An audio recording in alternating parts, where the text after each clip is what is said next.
Nahuli ka mang pagpangawat sa managlahing patigayon sa General Santos City. Ang target sa mga sospek, mga bangko. Ani report. Sa kuha sa video, makita ang usa ka lalaki nga nagtindog sa daplin sa sulod sa usa ka car wash shop sa Barangay Dajangas Heights sa General Santos City mag-alas 5 Domingo sa kadlawon.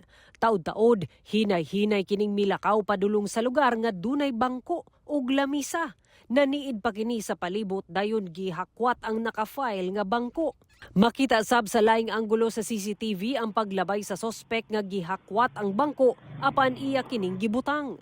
Miadto ang sospek sa likod nga bahin sa opisina sa maong car wash shop ug daw dunay gihalungkat. Human sa pipila ka segundo, mibalik kini ug dayon alsa sa mga bangko paggawas sa maong patigayon.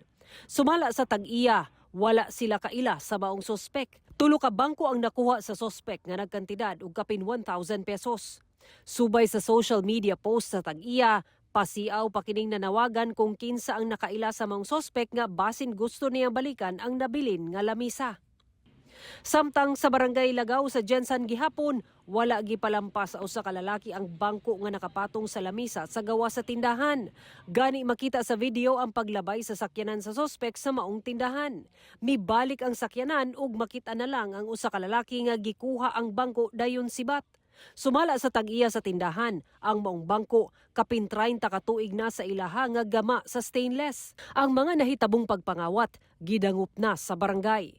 Paymangno na lang sa mga tag-iya nga likaya na ang pagbilin sa mga butang nga init sa mga mata sa kawatan. Kauban si Gary Balantay ug Bong Vicencio, Sara Hilomen Velasco. 1 Mindanao.